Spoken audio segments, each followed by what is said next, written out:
ఆడబిడ్డలకు 2500 ఇయ్యనికి పైసలు లేవు, 6 గ్యారంటీల అమలుకు పైసలు లేవు, ముసలోళ్ళకి 4000 పెన్షన్ ఇయ్యనికి పైసలు లేవు, రైతు బంధు ఏడానికి పైసలు లేవు, ఇంకా చెప్తూ పోతే చాలా ఉన్నాయి. వీటికి ఏవిటికి పైసలు లేవు. కానీ 7400 కోట్లతో ఎవరు అడగని ప్రాజెక్టును మాత్రం అర్జెంటుగా టేకాఫ్ చేయాల్సిన అవసరం ఎందుకు వచ్చింది ముఖ్యమంత్రి గారు? తప్పకుండా చెప్పాలని చెప్పి నేను డిమాండ్ చేస్తా ఉన్నాను. ఇందులో అవినీతి కోణమే కాదు, క్రిమినల్ కోణం కూడా ఉంది.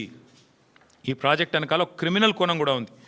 మీకు యాదికుండాలే, ఆనాడు అదేదే వెలుగు పత్రికలో వచ్చింది సుంకిశాల, అది ఇవ్వండి, సుంకిశాల వెలుగు ఉంది, ఇక్కడే ఉంది, ఇక్కడ ఉంది, ఇగో ఇది వెలుగు పత్రికలో వచ్చింది. ఏమన్నది ఇలా, సుంకిశాల రిటైనింగ్ వాల్ కూలిపోతే HMWSB Hyderabad metro water supply and sewerage board నడుపుతున్నది ఈ ప్రాజెక్ట్ని, వాళ్ళ ఆధీనంలో నడుస్తున్నది. ఏం చెప్పారు ఇందులో? ఈ కాంట్రాక్టర్ ఎవరైతే ఉన్నారో ఆయన అర్జెంటుగా బ్లాక్ లిస్ట్ చేయండి, పక్కన పెట్టండి అని హెచ్ఎండబ్ల్యూఎస్ఎస్బి మరి రిపోర్ట్ ఇచ్చింది అని వెలుగు పత్రిక, V6 వెలుగు సంస్థ వారిచ్చిన పత్రికా కథనం ఇది. మరి వాళ్ళు నేను అడుగుతున్న ముఖ్యమంత్రి గారిని, ఏ ఏజెన్సీ అయితే బ్లాక్ లిస్ట్ మీరు చేయాలో, ఏ ఏజెన్సీని అయితే బ్లాక్ లిస్ట్ చేయాలో, ఎవరినైతే నేషనల్ హైవే అథారిటీ ఆ ఏజెన్సీని బ్లాక్ లిస్ట్ చేసింది. మన కేరళలో ఒక రహదారి వీళ్ళు నిర్మాణం చేసినారు, NH66, అక్కడ ఒక స్లోప్ ప్రొటెక్షన్ వాల్ కొలాప్స్ అయింది, వీళ్ళు కట్టిందే, సేమ్ ఇదే కంపెనీ కట్టింది. నేషనల్ హైవే అథారిటీ వాళ్ళు, కేంద్ర ప్రభుత్వం వాళ్ళేమో వాళ్ళని బ్లాక్ లిస్ట్ చేసినారు, డీబార్ చేసినారు. మరి మీరెందుకు చేస్తలేరు? మీ డిపార్ట్మెంట్లో ఏ డిపార్ట్మెంట్లోనైతే సుంకిశాలు ఉంటుందో దాని రిటైనింగ్ వాల్ కొలాప్స్ అయితే మళ్ళీ వాళ్ళకే 7400 కోట్ల వర్క్ ఇచ్చినావంటే ఏమర్థం చేసుకోవాలి? నేను రాష్ట్ర ప్రజలు ఏమర్థం చేసుకోవాలి? ఎందుకు ఇంత అవాజ్యమైన ప్రేమ వారి మీద మీకు? ఇదే సంస్థను కదా మీరు ఈస్ట్ ఇండియా కంపెనీ అని హుంకరించింది, గర్జించింది మీరే కదా. ఈస్ట్ ఇండియా కంపెనీ ఈరోజు బెస్ట్ ఇండియా కంపెనీ ఎట్లయింది? నీకు బెస్ట్ ఫ్రెండ్ ఎట్లయింది చెప్పాలా రేవంత్ రెడ్డి గారు? నాకు తెలిసి ఇప్పుడు నేను ఈ మాట మాట్లాడినాక కొన్ని టీవీలు లైవ్ కట్ అవుతాయి, కొంతమంది రేపు రాయరు, నాకు తెలుసు, అది పర్వాలేదు. మీకు రాసే ఇది లేక మీకు ఉండకపోవచ్చు, మీకు ఇబ్బందులు ఉండొచ్చు. కానీ నేను స్పష్టంగా చెప్తా ఉన్నా, ఇవాళ సోషల్ మీడియా ఉంది, ప్రజలు చూస్తారు, తెలుసుకుంటారు. మీకుండే ఇబ్బందులు సోషల్ మీడియాలో ఉండవు. ఎందుకంటే ఇవాళ ప్రతి ఒక్కరు మీడియా చాలా పవర్ఫుల్గా మారిపోయింది. కాబట్టి నేను అడుగుతా ఉన్నా, నీ సొంత నియోజకవర్గం కొడంగల్లో లిఫ్ట్ ఇరిగేషన్ ప్రాజెక్టులు అదే బ్లాక్ లిస్ట్ చేయాల్సిన ఏజెన్సీకి ఇస్తావు. 1100ను 7400 కోట్లు చేసి ఎక్కడ నీ సంస్థనే ఇచ్చింది కదా, నువ్వే కదా మున్సిపల్ మినిస్టరు. మున్సిపల్ మినిస్టర్ కిందే ఉంటుంది కదా హెచ్ఎండబ్ల్యూఎస్ఎస్బి. మరి అదే Hyderabad metro water supply sewerage బోర్డులో కుప్పకూలిపోతే సుంకిశాల, వాళ్ళ మీద చర్యలు తీసుకోకపోగా, వాళ్ళని పనిష్ చేయకపోగా రివార్డు ఇస్తావా?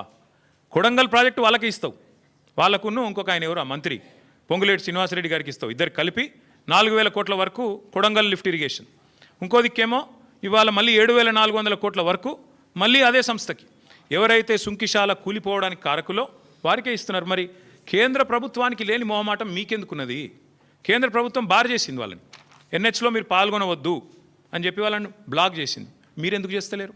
ఇది క్రిమినల్ కుట్ర కాదా? ఖచ్చితంగా నేను అంటా ఉన్నా, ఇది దోపిడీ తప్ప ఇంకోటి కాదు. కాంట్రాక్టర్లతో కుమ్మక్కై 1000 కోట్లు కొల్లగొట్టడానికి ఢిల్లీకి ముడుపులు పంపి సీటు కాపాడుకోవడానికి చేస్తున్న ప్రయత్నం తప్ప ఏమీ లేదని చెప్పి మళ్ళొకసారి నేను చెప్తా ఉన్నా. అట్లాగే ఎప్పుడో 20 ఏళ్ల కింద పేపర్కి పరిమితం అయిపోయిన ప్రాణహిత చేవెళ్లలోనేమో అది దాన్ని మేము రిజర్వాయర్లు యాడ్ చేసి బ్రహ్మాండంగా దానిలో తెలంగాణను రీడిజైన్ చేసి సస్యశ్యామలం చేస్తే అది స్కామ్ అట. మరి ఇక్కడ ఎందుకోసం తక్కువ ఖర్చుతోనే అయిపోయేదాన్ని పెంచితే స్కామ్ ఇట్లా కాదు ముఖ్యమంత్రి గారు చెప్పాలి. 1100 కోట్లు 7500 కోట్లు ఎట్లా పెరిగింది చెప్పాలి. ఇంకొక మాట కూడా చెప్పి నేను ముగిస్తాను. ఇవాళ జరుగుతున్నది వాస్తవానికి ఏంటంటే విడతల వారి దోపిడీ అని నేను స్పష్టంగా చెప్తా ఉన్నాను.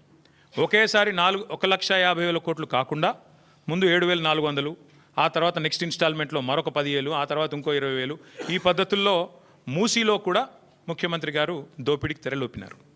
MR అనే సంస్థ హైదరాబాద్లో మీకు తెలుసు, MR ప్రాపర్టీస్ మీద ఇంకా ఎంక్వైరీ ఉంది. వాళ్ళని పిలిచి మాట్లాడుతున్నాడు ముఖ్యమంత్రి గారు, మూసీలోకి వచ్చేయండి మీరు, నేను 300 ఎకరాల ల్యాండ్ ఇస్తాను మీకు, అర్జెంటుగా మీరు వచ్చేయండి, అక్కడి నుంచి సంస్థను డబ్బులు తేండి పెట్టేయండి అని చెప్తున్నాడు.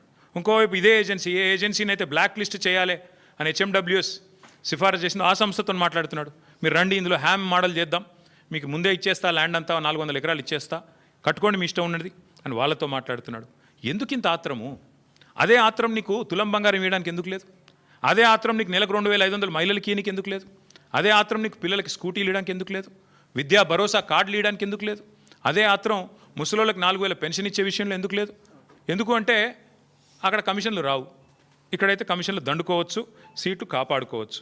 నేను గుర్తు చేస్తా ఉన్న ముఖ్యమంత్రి గారికి, మేము మీలాగా ఆదరాబాదరాగా చేయలేదు. మేము 16,000 కోట్ల రూపాయలతో ఆనాడు సుధీర్ రెడ్డి గారు మన మూసీ చైర్మన్గా ఉన్నాడు.